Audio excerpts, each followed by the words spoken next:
আল্লাহ পাক রব্বুল আলামিন আমাদেরকে যে শ্রেষ্ঠত্ব দান করেছেন, এটার মূল ভিত্তি হলো ইলম। আমরা যদি ইলম অর্জন করি তাহলে শ্রেষ্ঠত্ব থাকবে, আর যদি ইলম অর্জন না করি তাহলে শ্রেষ্ঠত্ব থাকবে না।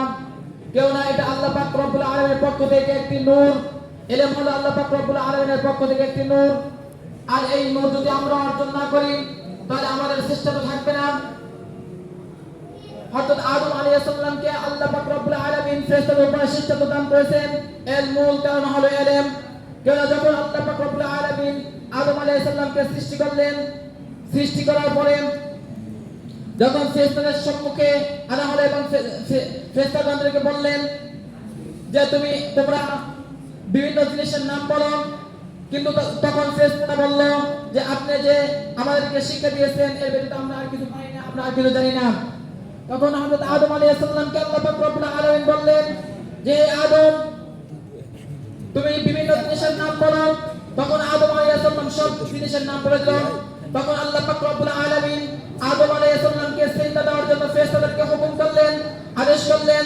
তখন ইবলিস ব্যতীত সব ফেরেশতা আল্লাহ পাক রব্বুল আলামিনের হুকুমে আদম আলাইহিস সালামকে সিজদা করলেন।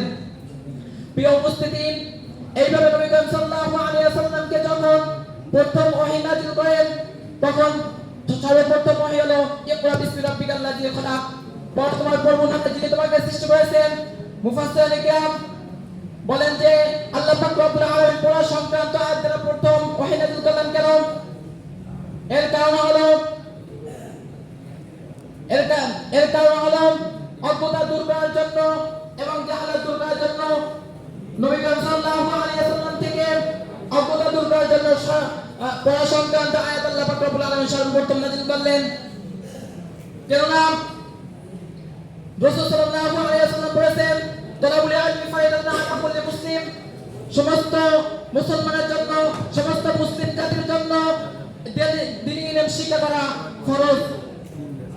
নবী করিম সাল্লাল্লাহু আলাইহি ওয়াসাল্লাম আরো বলেন যে কেউ যদি ইলম অন্বেষণের জন্য ঘর থেকে বের হয়, যতক্ষণ পর্যন্ত সে আবার ঘরে ফিরে না আসে ততক্ষণ পর্যন্ত আল্লাহ পাক রব্বুল আলামিনের রাস্তায় থাকেন।